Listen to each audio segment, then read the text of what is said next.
do some shit and make that shit go down. So I was waiting for that. I'm waiting for the shit to go. So I'm watching the move and I saw it started going back down. I was like, all right, I'm gonna hop in now. So I hopped in on the put. And I hopped in and then it started going back up. I'm like, so it went back up and it came back down. When it went down, I had like, I think I was up like $100. I was like, nah, it's gonna go down further. Let me give me a couple more hundred. I'm at work. I checked back in like 15 minutes later. It went back up. So now it's down like a good $50, $60. I'm like, damn, I missed that $100. You know what I mean? It sounded like little money, but I'm like, yo, man, that was a little something I could have made. When I was doing that crypto thing, bro, I used to watch that shit every day, all day. I'm watching, and like, but me, I'm the type that when I'm into something, like I really like zero in on it. Like I get hyper fixations. So look, I'm on that play, right? And I knew it was gonna be volatile. GameStop is volatile. That shit is just crazy, man, especially with this dude. So the shit went back up. I'm losing. I'm kicking myself for it. I was like, you know what? I'm gonna still stick it out, see what happened. It went back down again. This time I'm up like $50. I'm like, all right, I'm gonna take my little stake, $50, man, keep it moving. I take it out. It keeps going down. It go down so far I could have been up about a good $500. Yo, I was. So you was betting against it. Right. I was betting that it would go down. That it would go down. Oh, so you were short. And it kept going. Right. And it kept going. I'm like, yo, I could have had like a good $500. But I was like, you know what? I got 50. I didn't lose. Just take that and keep on moving, man. Fuck it. It you know what's so wild? Because when you sent me the information for the GameStop shit, I was just like, something ain't right about dude. Like, nah, something ain't right. So the whole perspective for me was like, this shit ain't gonna last. This shit is gonna get something ain't gonna happen. That stock is a stock. You gotta know that's what it is. Yeah. You get your little something. Like Dogecoin was. Exactly. Yeah. Like Dogecoin, exactly. Yeah. Damn, bro, you should have definitely stayed in that shit because you knew it wasn't gonna do nothing. I knew, but I was at work. You know what I mean? Oh, so, yeah. And that's why I'm saying like that's what prompted, right? Yeah, like y'all cutting into my paper. Like I got that's the. At some point I'm gonna sit on that. You do a better job of taking risks with information than taking risks with hope. Yes. You know what I'm saying? Yes. When you taking risks with hopes, you really not doing. It's an emotional play. Right. It's almost like how with the betting thing you sent me a while ago. You was like, yo, I prefer this because I kind of understand it, the probabilities and all that stuff. Yeah. You remember you was like, it was better than just playing the lotto and just hope Yeah. you know what I mean, your number come in. It's the same thing. You know what I mean? You have that information, you know what I mean? It's like, yo, you know what? All right, yeah. I think this is where we're going. And it's just as addictive. It is addictive. Yo. I lost a couple of times and I was like, let me fall back because I'm not a habitual gambler and I don't like losing money. So I play it kind of conservative. So I lost a couple times. I had won a few times and then I lost a couple of times. So I was like, let me jump off this Prize Picks and this underdog fantasy. Cam and them gonna cost me some money. So I was like, I'm good. Oh, we started recording, by the way, fellas. I see. Okay. So you know what the funny thing is, bro?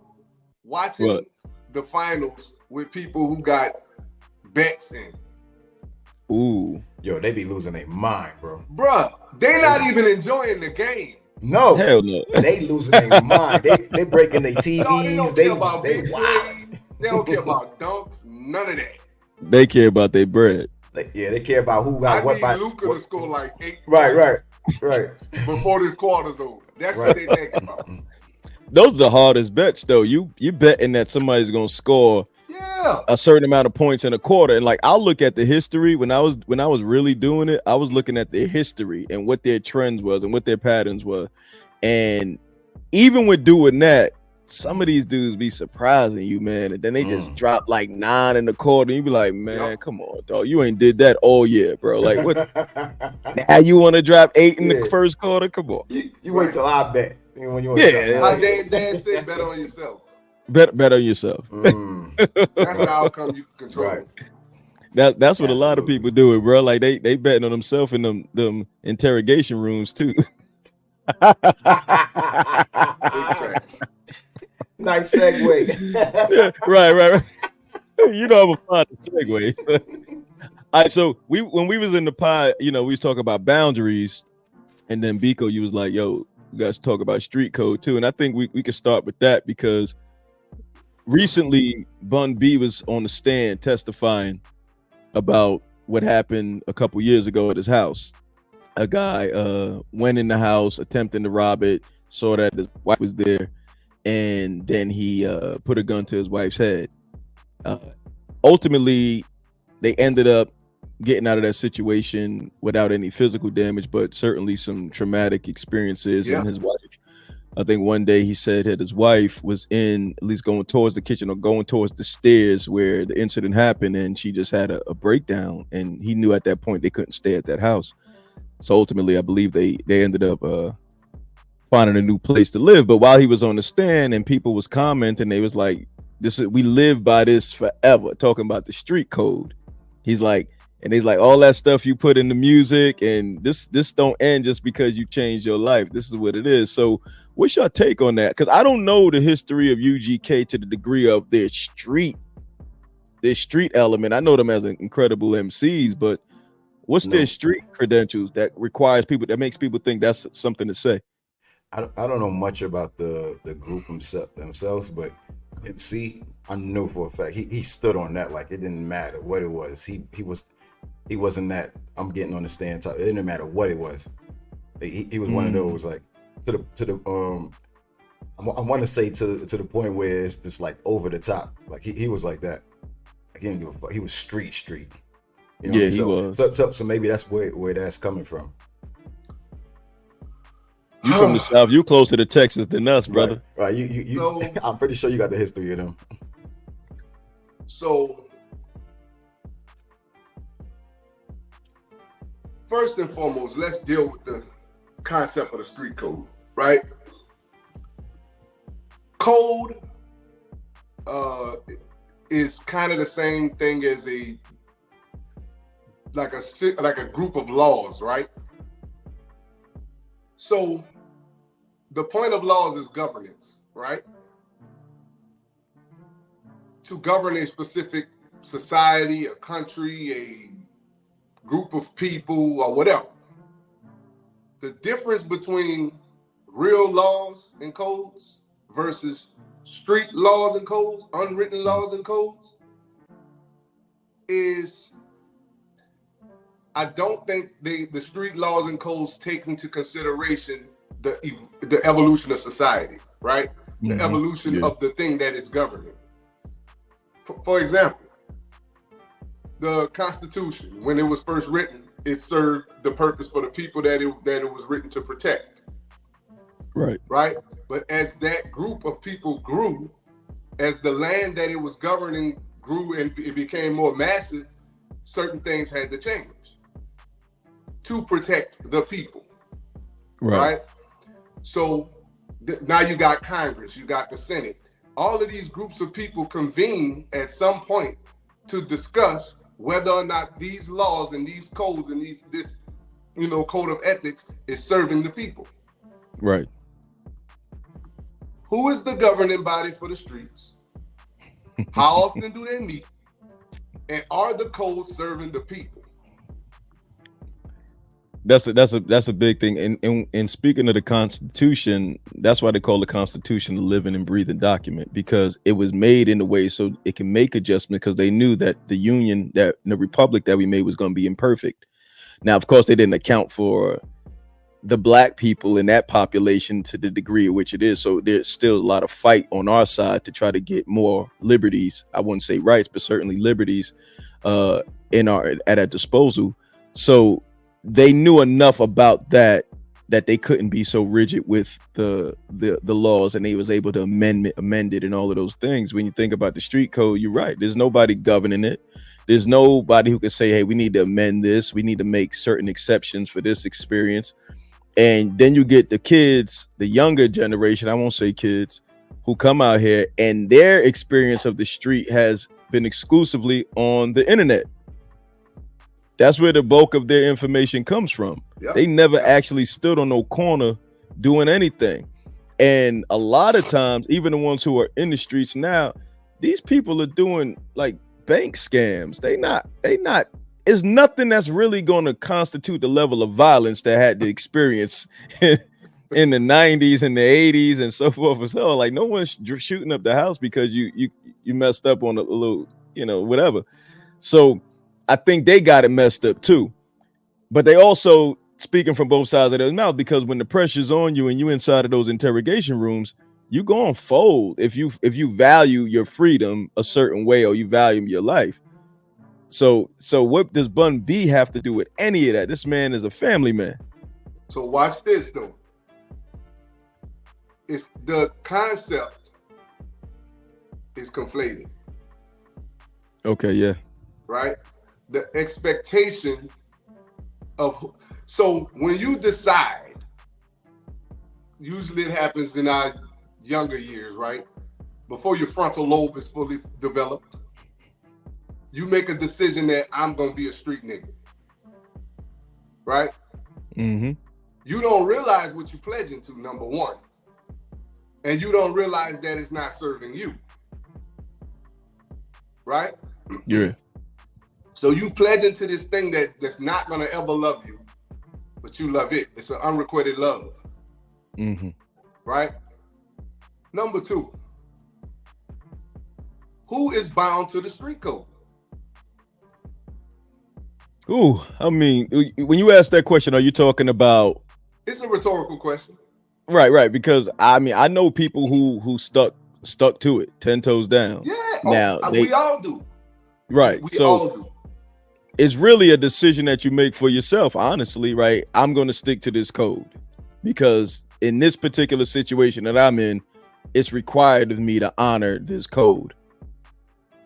Right. So if somebody's dropping and not getting up and you are a part of it, 9 times out of 10, from what I understand, and most people I know, they going to just sit on that because they know, okay, they was a part of it. They got caught, so forth and so on. It's done. I think I see more the telling and the snitching where ain't nobody got dropped and everybody's still around, and it's like, and it's more like narcotic type of issues or issues like that. I don't see a lot of people telling on people because of like people losing their life, at least from my experience. So you don't feel like you don't feel like the stakes is as high, right? It's because they're not, and I'll explain from my perspective, right?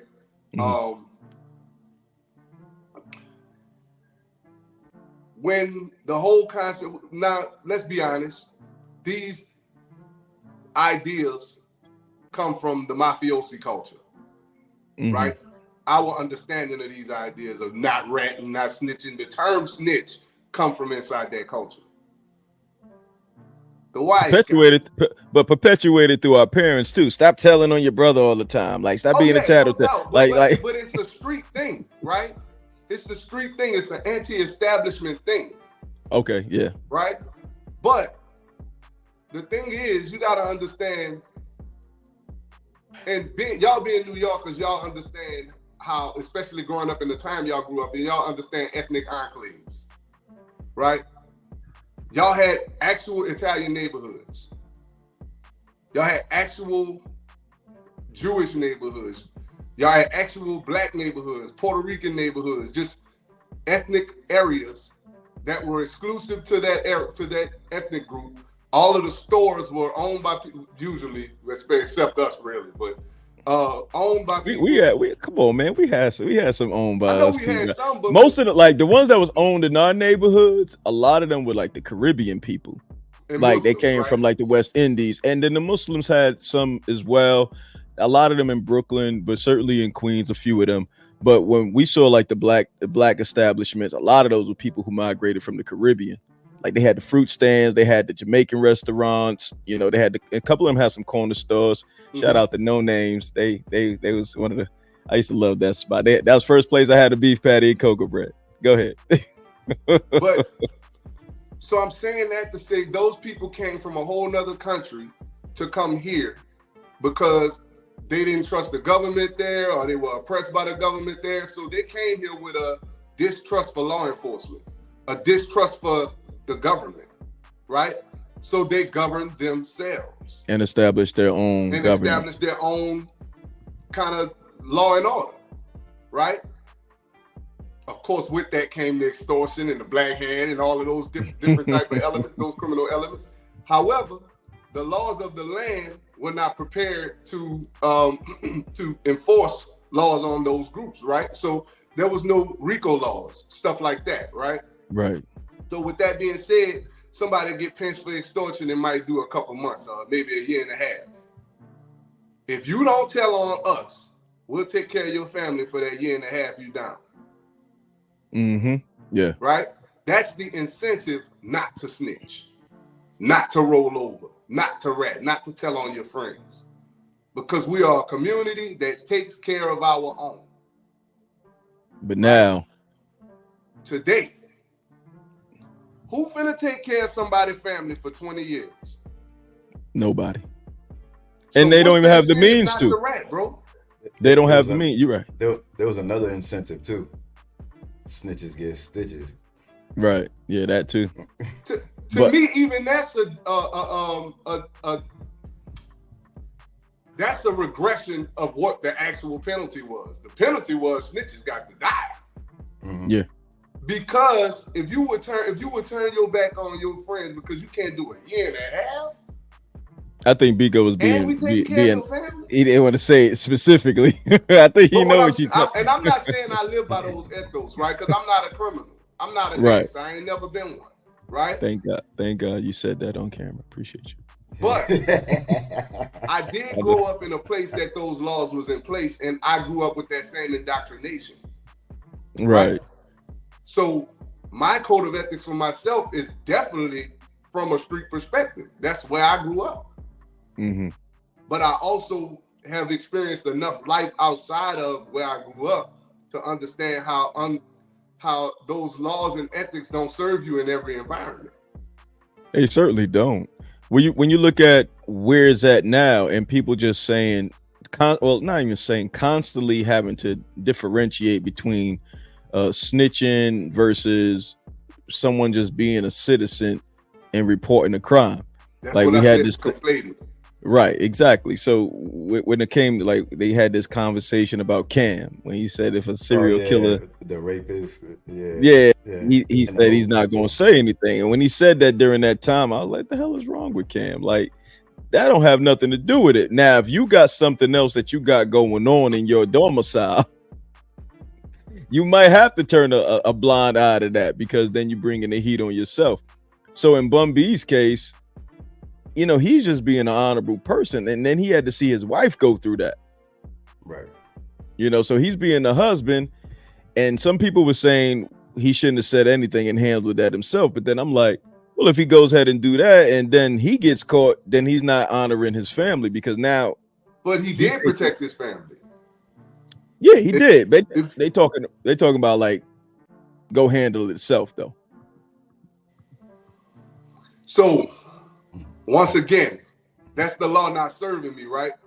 I'm speaking as Bun B right now, right? Mm-hmm. I have a career behind me, a rap career behind me, where I'm a rap legend, right? A Southern forefather, if you will, because he is definitely that. Yeah. Right? I have other businesses. I'm a public figure. I'm a pillar in my community, right? I have the Trill Burgers, which is people saying that's one of the best burgers they ever tasted, right? This is a successful business that's about to be a chain of businesses. Mm-hmm. And I'm going to throw that away for the street code? No. So this is this is a challenge. Like we're all fathers, right? And when I thought my son was missing, well, he was missing, excuse me. When my son was missing and I thought it was because of something nefarious happening to him. Mm-hmm. None of those thoughts even came to my mind where I got this going on and I got so much happening. It was, if somebody hurt my son, I'm finding their family. I'm gonna make sure they're on paper, so I get all the information through the police report, and I'm on a whole family's head until somebody's on my head. That's not even a question. So I don't look at it through that prism where it's like, you know, there's a certain way you go about it because you're a family man, because I don't think y'all would go about it that way because you got so much going when it comes to your children. So I think people was more talking about him being on the stand more than anything in telling. I think that was stupid. But in terms of like handling somebody because of your family, I don't think that's a bad thing at all. Go ahead. On the stand, recounting the events, right? I think what we missing, he's a tax-paying citizen. Okay. You get what I'm saying? Like, he made music that reflected who he was at one point in his life. That's the music we know him for. Yeah. It's not who he is today. Right? Truth be told, we don't know if he verified for who he said he was in them records. Right. We just know Pocket Full of Stones is a classic. But you also understand that's the thing. That's the nature of hip hop, though. So we often talked about, like, Beanie Siegel was like, I gotta live my raps. That's why he got in some of the stuff he got into, because people got to know that I live my rap. So here go Beanie off the stage and into the crowd because somebody tried to rob Kanye for his chain. They need to know I live my raps. When you with us, it ain't no problem, right? So there's an honor in that as well. Absolutely. Because you said that's what you're gonna do, you keeping your word. But when you put that in your music, people gonna test you, right? And situations are going to test you, and they're going to see what your character's like, what your texture is like. And if you don't, and I'm not saying Bun B, just in general, once you send your messages out to the universe, people take to those. Whether you change your life or not, your words are still influencing people's lives right now. So that's where the conundrum comes in, because it's like, okay, now you're an older man, you changed your life, but your music ain't been erased from the history or the database. So people are still being influenced by the things that you say.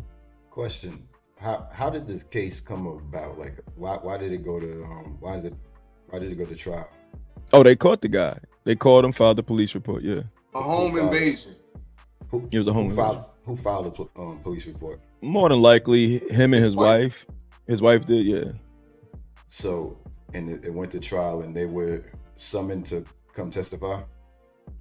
Right. He had to testify to what he witnessed because he was there. He had to go up and get the gun. So when he came back and he had the gun, I think he got off a shot or something, and then the guy left and ran, but then they ended up catching him. So if he doesn't go on the stand, then he's getting a sentence, right? For not obstruction of justice. Yeah, I forgot the term. Right? I don't know how that works in Texas. They summon you to go to court and you don't go, you don't comply. That's a strike on you, right? If you're called to, he's probably called as a witness for the prosecution. So unless and I've never been in this situation, but I've watched a lot of movies. I'm actually watching a show right now called the Your Honor. It takes place in New Orleans. Really good. David Mike Cranston is in it. Yeah, you got to check it out, man. Really dope. I saw the first part of the first episode. I haven't watched the rest of it yet. It's really good. Okay. It's really good. You got to watch that. What network? What is it on? It's on Netflix now. It started off on Showtime. I had started watching it back then got away from me because there was so many things to watch, and then I started watching it this past few days. Really good. 2 seasons, I believe.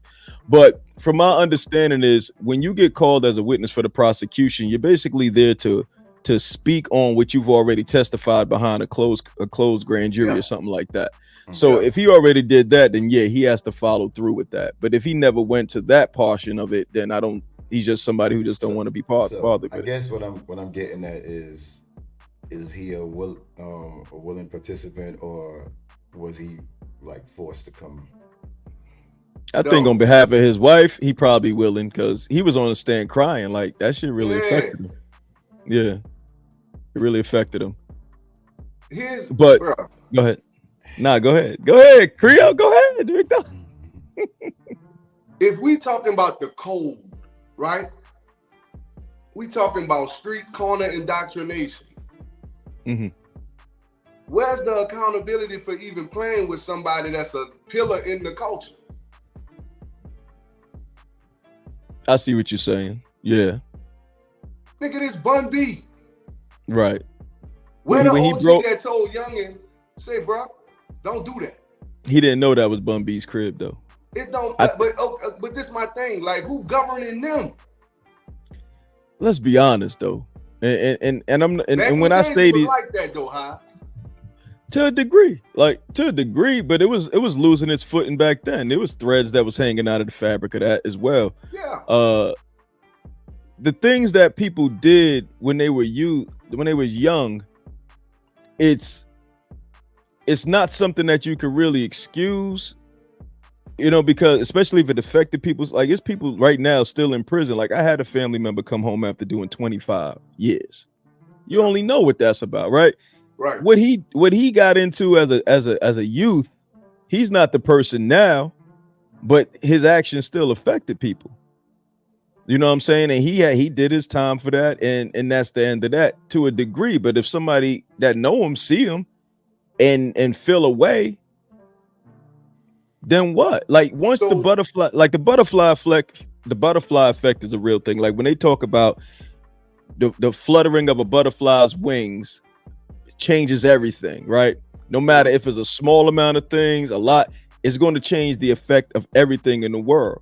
So even if he changed his life now, he already has had an effect that may have influenced that kid to be like that through his music. So the hate you gave little infants fucked everyone. Thug life, that shit is real. So you feel like the energy he put out came back to him in that situation? I'm saying not specifically him, but in general, yes. I can accept that accountability, right? Right. My question still remains: why are we holding tax-paying business owner, pillar community to the same standard we holding this dude who's robbing everybody? You making a conscious decision, whether your frontal lobe is developed or not, you making a conscious decision to stick a gun in somebody's face. He was wrong. Right, hold up. Was wrong. Right, yeah. What I'm saying is, if he got a group of people that he's doing that with, right? Mm-hmm. When he get caught and he roll on everybody else, that's a snitch. That's a rat. Mm-hmm. Right? But a tax-paying citizen who empowers the government that's enforcing the laws on other people, on people. Yeah. With their tax dollars. You don't hold them to the same standard that you hold this guy who's living outside of the law. I agree with that. That's the problem we have when we throwing around the term snitch, throwing around the term rat. Everybody ain't held to that standard. When you jump in the game and you active in this game, them laws apply to you. And you, whatever come with them laws, whether that come with jail time, whether it come with when you go against the grain and something happened to you or your family because you went against the grain, that's the governance of that lifestyle. But when you outside of that lifestyle, dog, you can't hold them people to the same standard, bro. If the lady across the street see me robbing somebody's house and she call the police, our age group understands that, okay, that's not snitching. That's an old lady. She live here. Right. Today's generation, she a rat. How? Because, okay, not because of that, right? I get everything you're saying is on point, brother. There are tax-paying citizens that you still can hold that too, right? Like, you still can say that. We just had a conversation on the episode about Diddy. He paying taxes, multi-million dollars in taxes. He did a lot of dirt too. He's still a criminal though. But there is some influence there on Bun B's part as well through his music. Like this, the thing that I get a little frustrated with.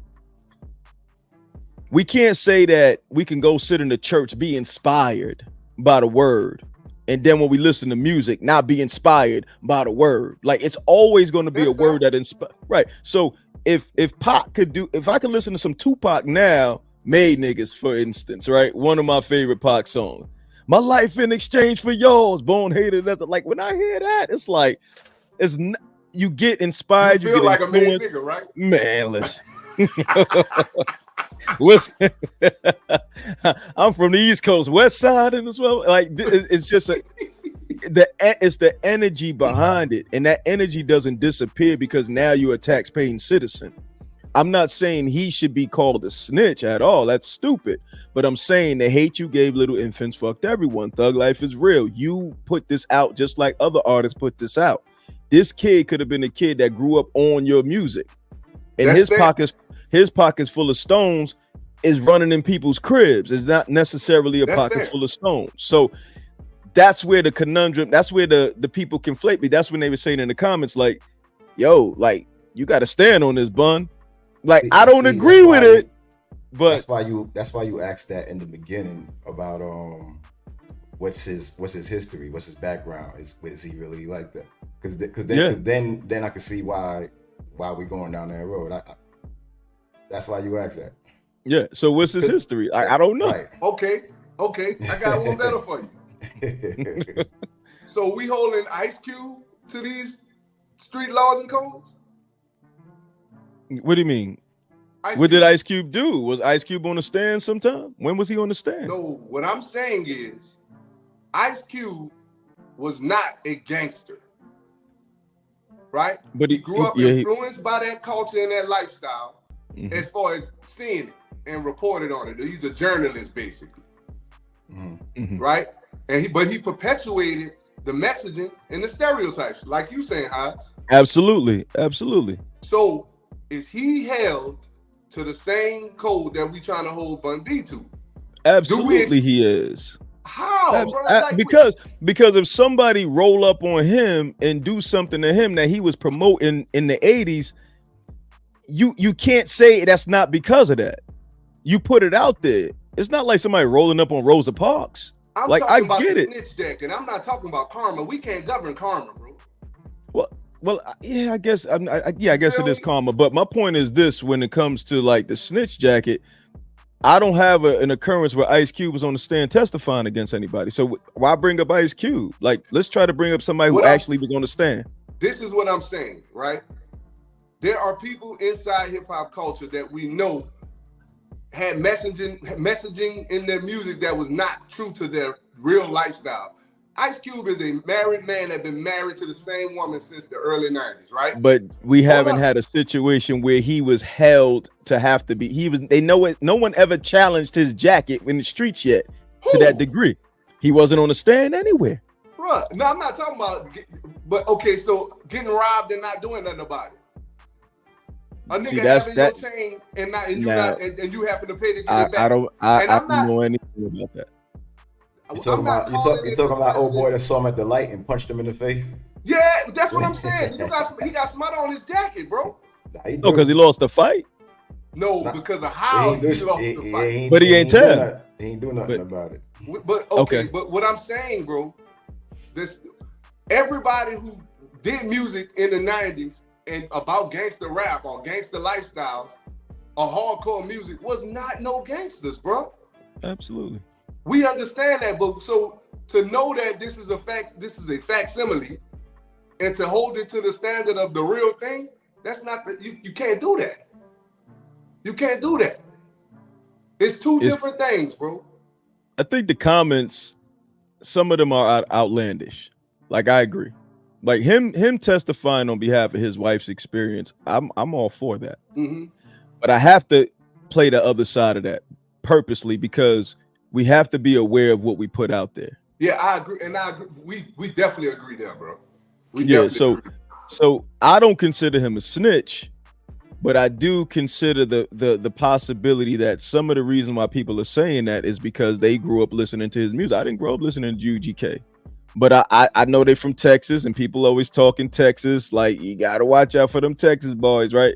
So if he's part of that, then there is some level of, okay, so if you part of that, what's up? Like, right, what happened? You know what I'm saying? The Ice Cube comparison, he hasn't been in a situation where he's been tested like that, other than getting punched in the face. But a lot of dudes got punched in their face and they ain't suckers. It's like, smut on your jacket. That's what I'm talking about. So he got punched in his face and somebody took his chain. Yeah. He never got his chain back. I don't know if he got the chain back, but I know that mug was floating around LA. Yeah, it was floating around. Yeah. So somebody there was one person just did it? Yeah. One dude. Yeah. Did he sneak him? The dudes from the lynch mob.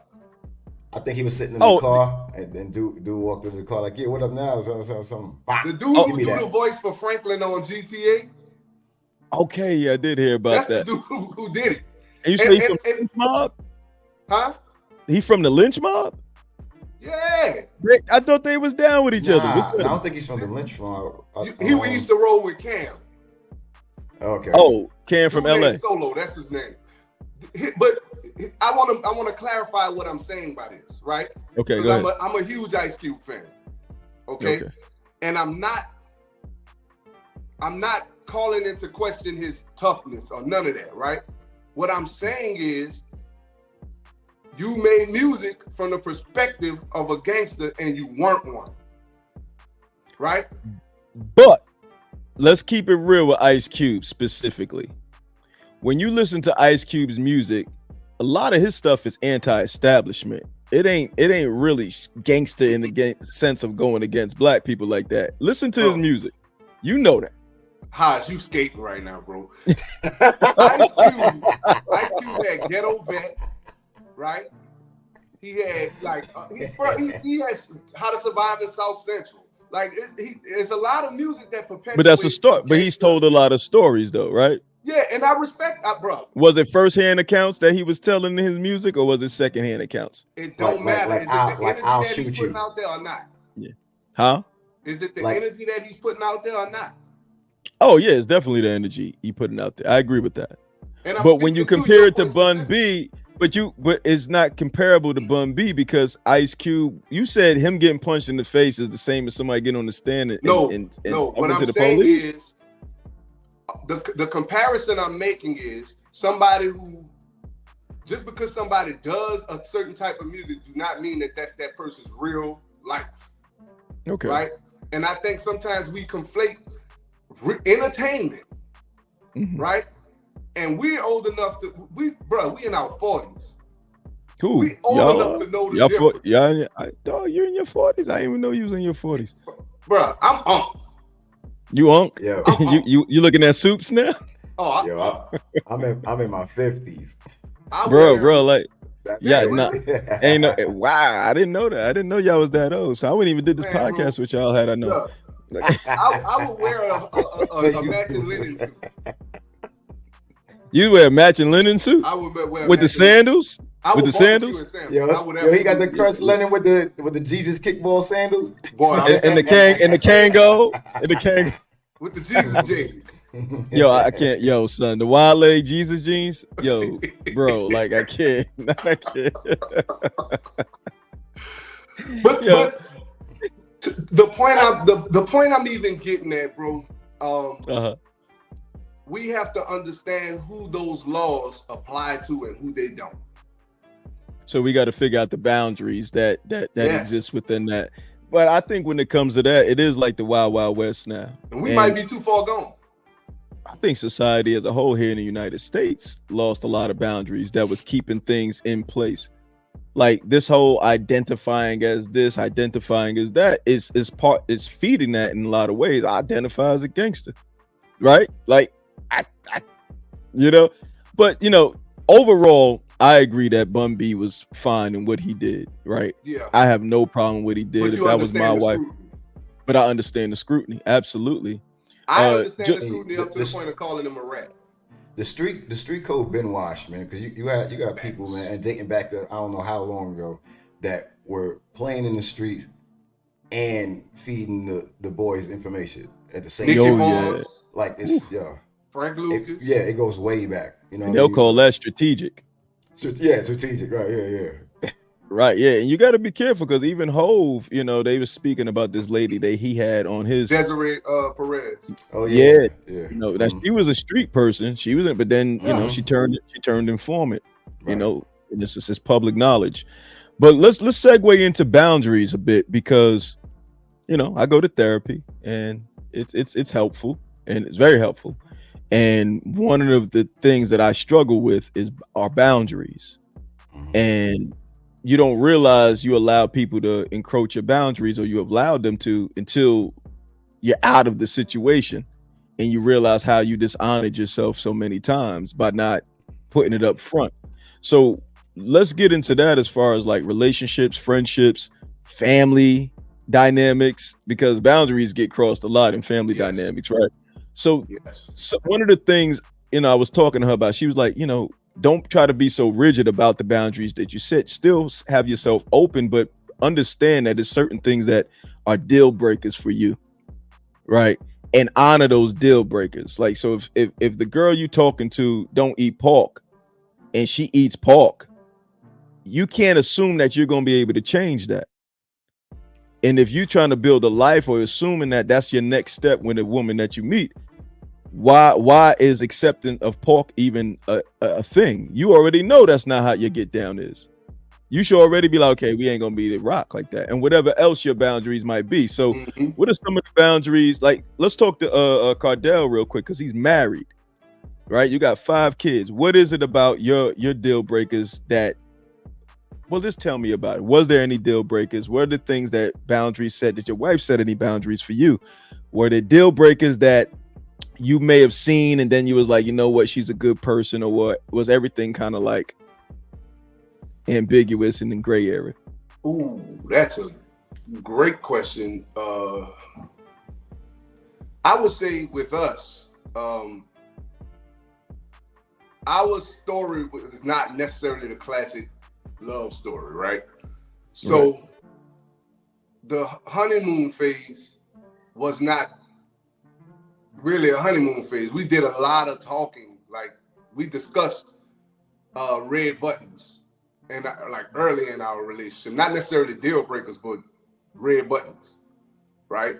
And I know what her triggers is. She know what my triggers is, and we just don't do them, right?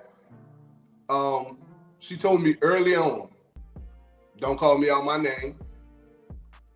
Don't talk to me. Don't try to handle me. Don't talk to me any kind of way. Mine was don't make a scene in public. Because if you make a scene, I'm gonna win an Oscar. You feel me?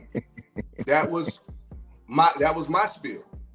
Yeah. And we just never did those things. You get what I'm saying? We stayed away from those red buttons. It's really a thing of honoring the person. Like, I'm not scared to touch her red button, but I respect her and don't want to trigger her that way. Right? Okay. Now, there are times where, because we're evolving and we're growing as people, where you unpacking your childhood, and there may be triggers you have you don't even realize you have. Right. So what happens when you stumble upon those triggers you don't realize you have? Right? How do you handle it then? How do you communicate through that then?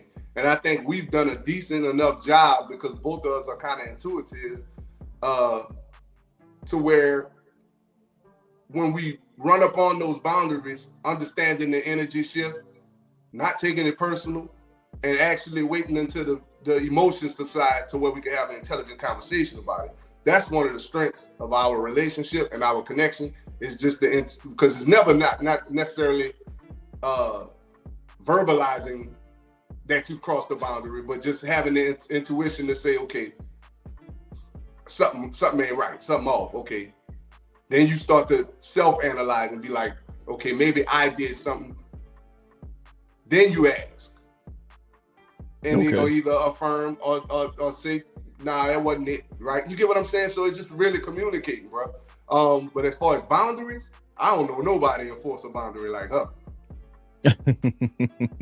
Like for real, though. Like she don't come off, she don't give off silly. You can play with me and say anything you want to me. She give off a very like, all right, I'm over here, you over there. It's cool. You feel me? She don't have that type of energy that welcomes people playing with her any kind of way. I don't know a lot of women that take jokes that great. At least I've never met a lot of like I just it's just a very weird thing. Like if like I met maybe like one or two, and those were the ones who ended up. Only been my friends, right? You know, but go ahead. Everybody got their own daddy.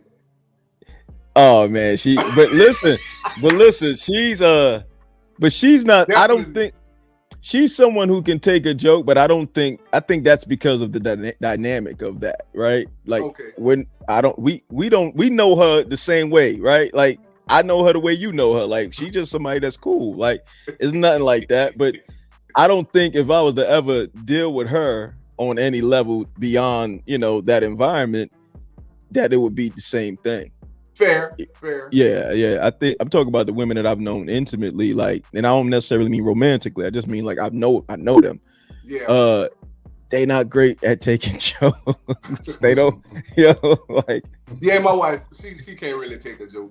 I watched somebody literally have a breakdown about being the butt of a joke, and like really get out of. I mean, like with their own peoples, and I'm just sitting there watching it happen. I'm just like, what the fuck, like, and then I had to talk to him like, yo, you like, what's up?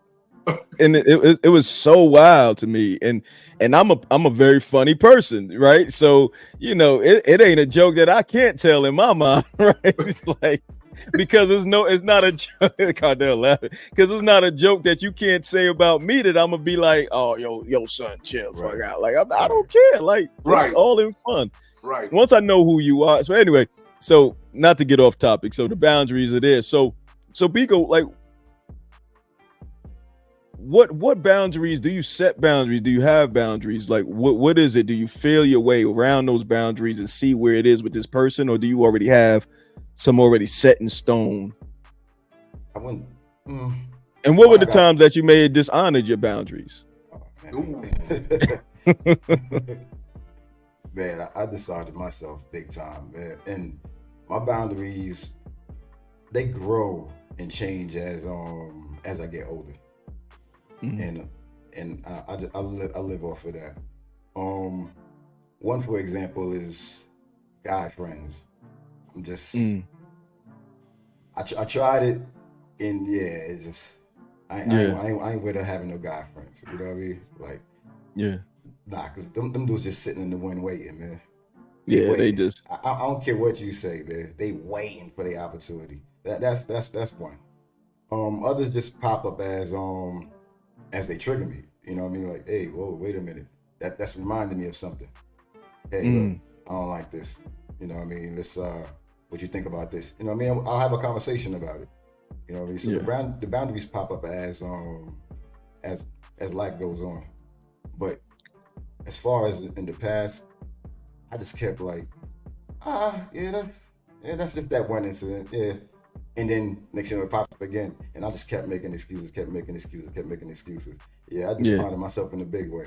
But like moving forward, like anything I see that triggers me in a slight way, I make the changes right there on the spot. Right there on the spot. I don't care how big or small it is, like right there on the spot. Because I know how that could turn into something else. Because people are gonna do who know what you let them do. You know what I mean? And they're gonna find more of that. So I make the changes on the fly. My and this is me, just I'm working on navigating things a lot better. My biggest thing with meeting new people is like, you can do what you want, and this is not something I should do, and that's why I'm working on it.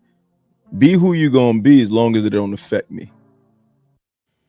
It's almost like, yo, you got the space to be yourself, as long as it don't affect me.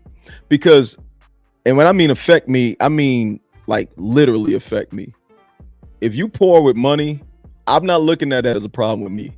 That's your situation, Handy. I can still love you through that, but that's not affecting me. Now, if you ask me for some money, Okay, cool. If I got it, I give it, but I'm still not going to look at it like it's affecting me now. That's the part where I have to change, because patterns are patterns, apparently. Mm-hmm. It is not something that I like to accept. So when you see certain patterns in people that don't align with the boundaries that you got for yourself, you have to be aware that that could become something that affects you in a way that you don't want. Right. It becomes problematic, and doesn't necessarily mean you alienate the person or leave them alone, but it might be something you need to have a conversation about if you want that person to be your friend or associate or even, you know, a lover or whatever. My boundaries, I've definitely dishonored a lot, man, because I'm looking at the bigger picture, and the bigger picture for me is always love. Love, if you lead with it, it'll conquer all. I guess that's not a real thing. I guess that's not real, right? So you got to lead with love, but also you got to be vigilant about these other things that pop up in people's lives that really show who they are. So when, like I talked about the dieting thing, eating pork, that's a boundary for me, right? That's something that I know I don't want to get involved with, because if I'm intimate with you, then I'm kind of intimate with your eating habits as well. So it's also about just taking care of yourself, because if you're not eating right, then later on in life, if we're still together, I might be the person, your caregiver, taking care of some of those bad habits that affected your life later on. Hygiene is important. hygiene is very important, you know. Like hygiene is very important, right? It's just one of those things where it's like I have a very, very good hygiene about me. So you, as a woman or anybody, like I don't want to be around my people and they smell, or they don't brush their teeth, or they don't floss, and it's just a weird thing. It's like I can't get with that. And I'm saying this for good reason, because you know I've experienced in life, right? Like it was so weird. Like I remember dating this chick, man, and you're already laughing. This chick, man, and like she would shower in my house, but it never seemed like she was there long enough.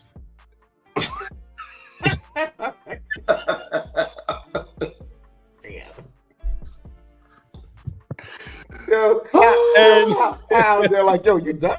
Like, yo, you just hit the hot So spot? but you talk about hot spots, right? Like I think she was taking what we would call like bird baths, but there's another word. I don't want us to get, you know, we got to be able to promote the video and stuff. So, but you don't realize it until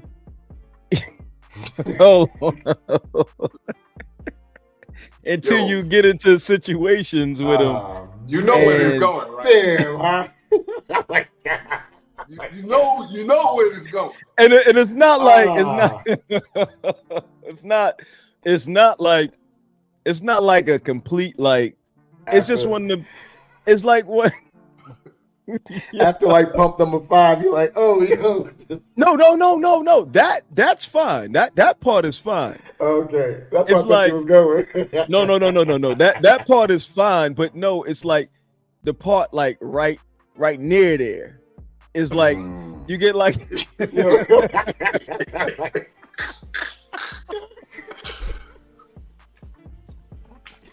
so it's like you get it. It's not like horrible. It's just like you get that little breeze, and you like a little twang. Yeah, it's like, oh, okay.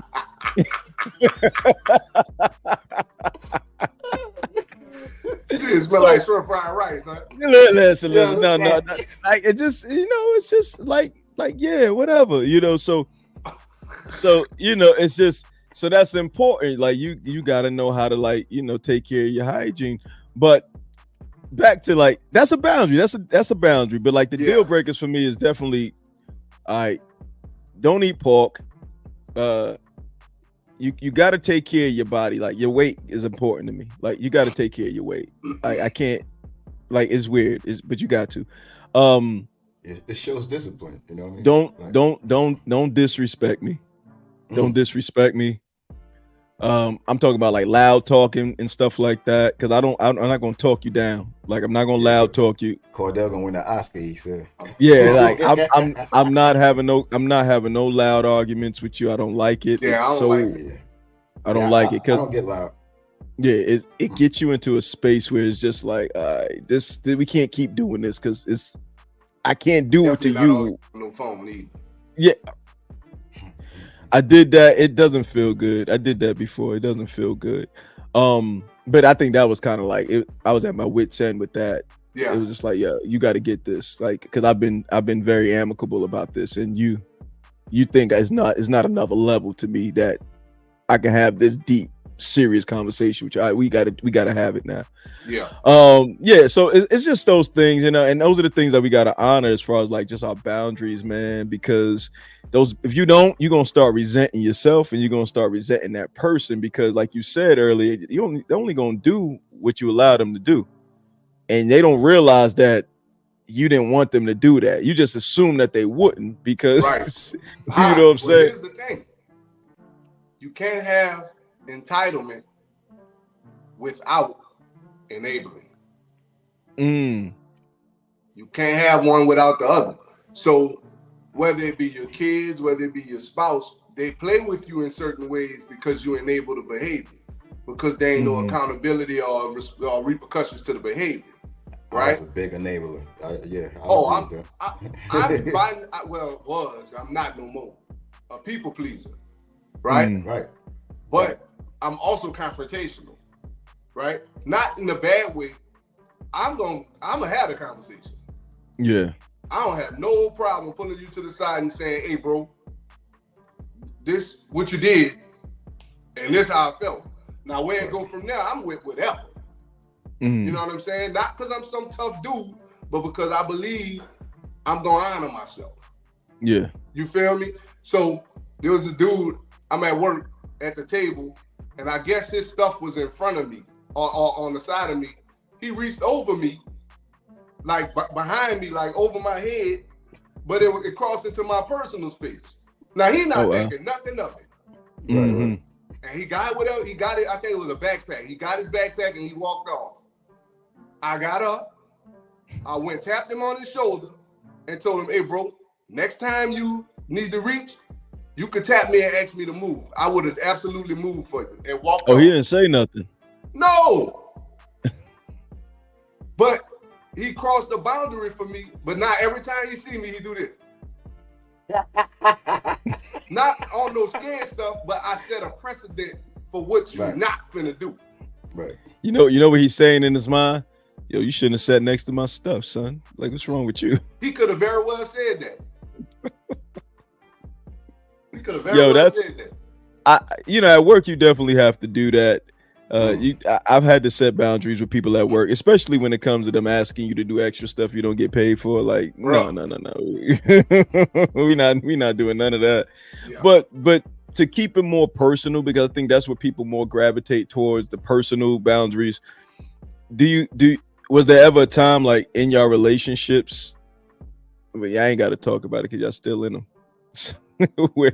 where you felt like, all right, I shouldn't have allowed that? Recent relationship? No. Past? Oh, hell yeah. I'll say yeah.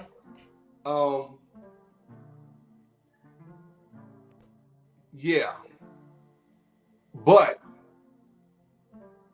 I believe that all things work together for the good of them that love God and are called according to his purpose. So that me not honoring myself in the particular way led to a discussion that strengthened the relationship.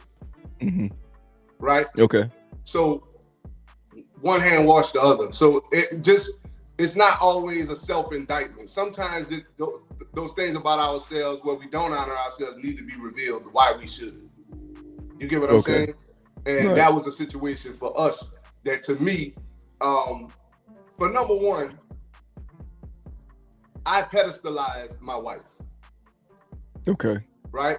Nothing she asked for, nothing she did. It was just me and the idea of a wife. Right? Things happened that revealed humanity. Okay. And it caused me to see the reality of who she is, a dynamic being, right? So it opened my eyes to things that I could have did better and things that I wanted, the precedents I wanted to set in our relationship. And so, yeah, like, you can't ascribe sainthood on a person, because if you don't, that's when you start to people please and start to enable behavior that don't necessarily serve the union, not even just you. It don't serve the greater good. So that's what I'm saying. I got you. No, I understand. It's sort of like that video I sent in the podcast chat where the guy, he was talking and he was just saying, like, everything that we do is really a divine plan for ourselves. Bashar. Right. Yeah, Bashar. Yeah. Like, so even when it seems, and he got a whole lot of stuff, man, I've been listening to, like, even when he said, you got to look at things through a positive lens or a negative lens, right? So if you constantly look at it through a negative lens, it's going to be, that's what you're going to keep on getting. Right. But if you life itself is meaningless, you give it meaning. So if you look at everything through a positive lens, which you just did, right, then you find the positive out of it. It's a challenging thing to do, though.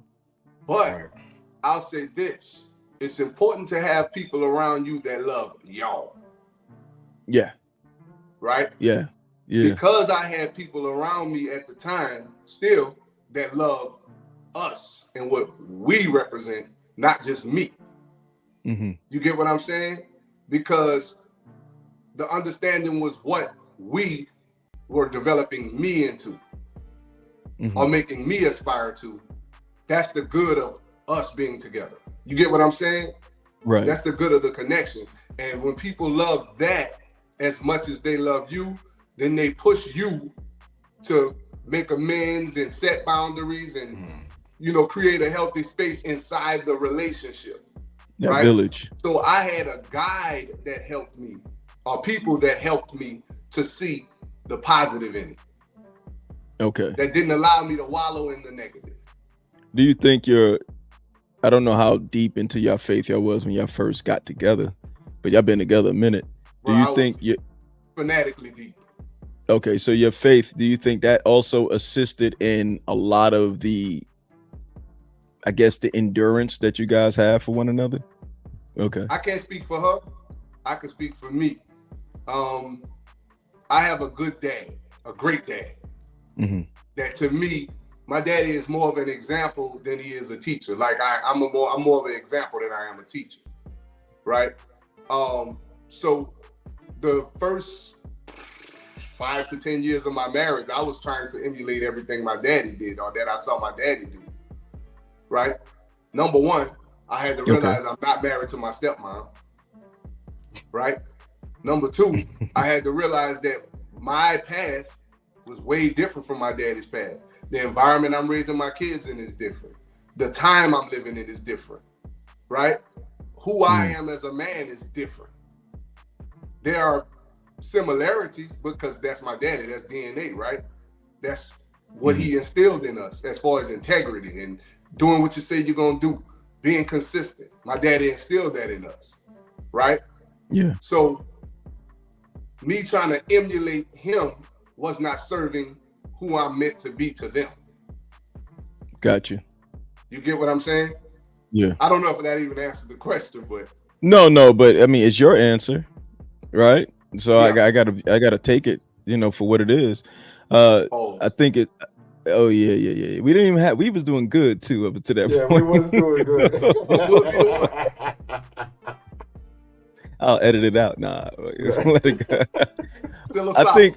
I think, and the reason why I asked that question because I find it very important that, especially now, with all that I've experienced in my relationship history, that setting a tone and establishing a foundation of what this relationship is going to be built on, because clearly it can't just be love and feelings, because you know that goes with the wind, right? And that's people the worst change. thing you could build a relationship on, though. Man, and that's not what's been sold all these years, right? So it's like, oh my God, like purpose. You know, yeah, purpose. What it was and it can't be, I had a conversation recently with a family member of mine. They thought I was someone who wanted to build partnerships with my mate, and I was like, nah, that's not what I'm trying to do.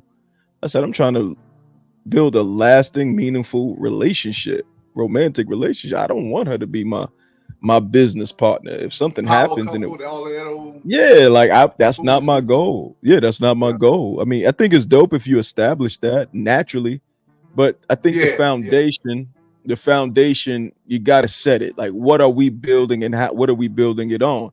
And when you talk about having that village of people who liked what y'all did, I think about all of my relationships, right? The ones that were serious.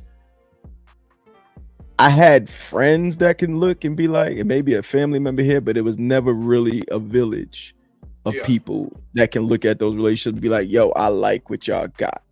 It wasn't the elders. And I wonder if some of that has to do with the fact that my parents didn't stay together, right? I don't know. Maybe it has something to do with that. Maybe because I'm in another city different from where I was raised at. Most of my support system is a whole nother city, right? Yeah. So moving forward is like, I'm trying to figure out how I'm going to navigate that. Because if it's just us and there's no kids to keep us together, there's no purpose there. Like, what's going to be that purpose? What's going to be that foundation? That's a challenge, man.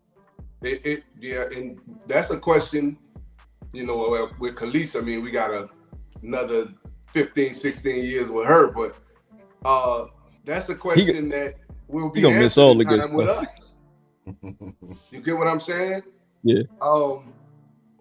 We have to be building towards who we are without them in our day-to-day. Yeah. You know what I mean? Yeah. It's a scary thing, especially if you've been together long. It's like, and your whole definition of your family has all these children. I'm watching you have these graduations, and every 3 years you're gonna have another one, and then the one she's out. No, actually, next year Aaliyah graduated. Another from high school. From high school. But then you got your younger Juju. He got a few more years before that happens. So okay, and then you got the youngest one.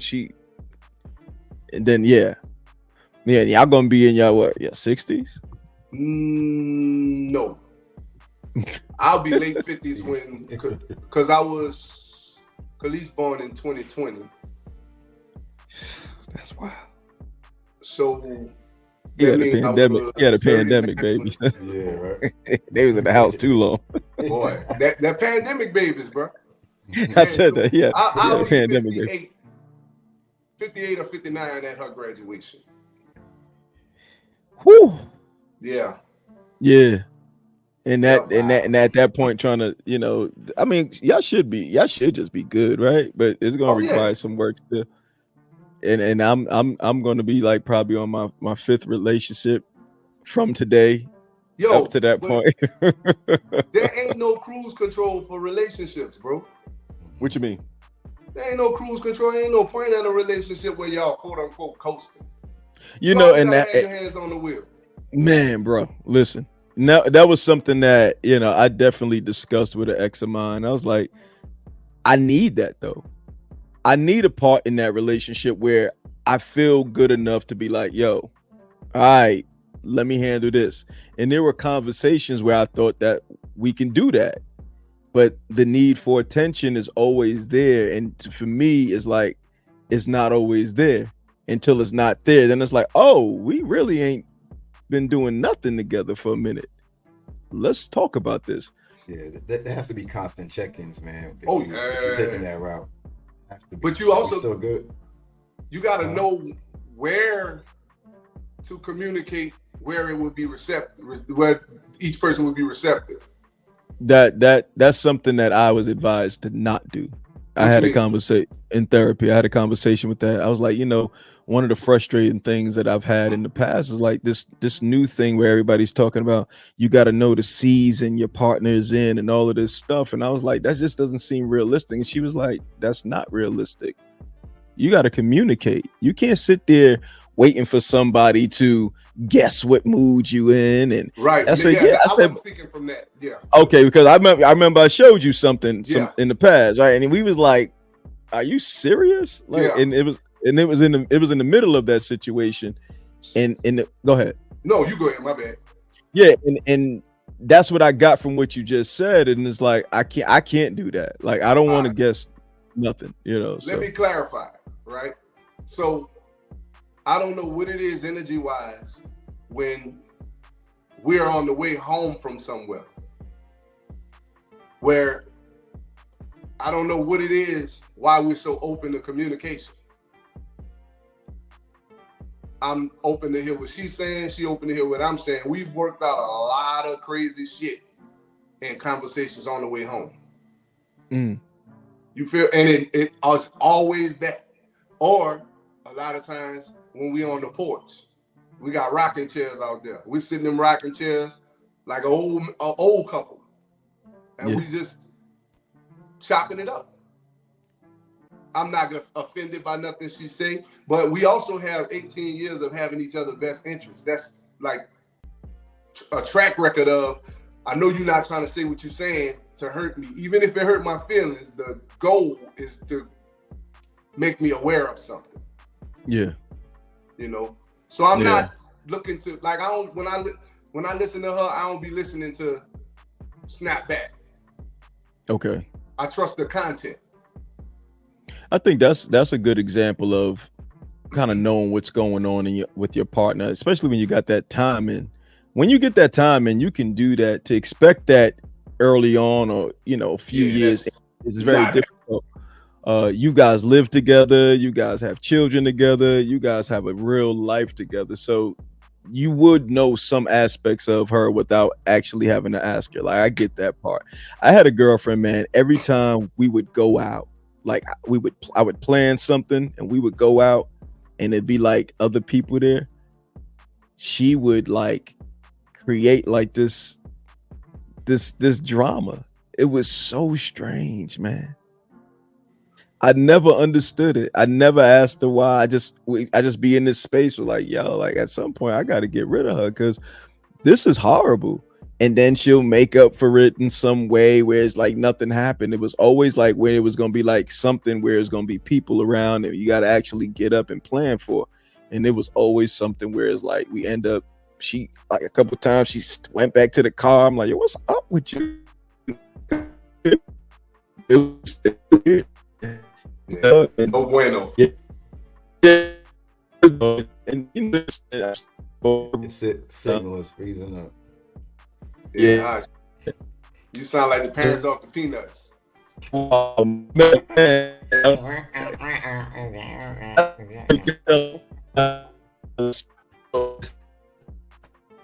Damn, huh? Yo, look at his face, how it's frozen. I gotta take a picture. Take a picture.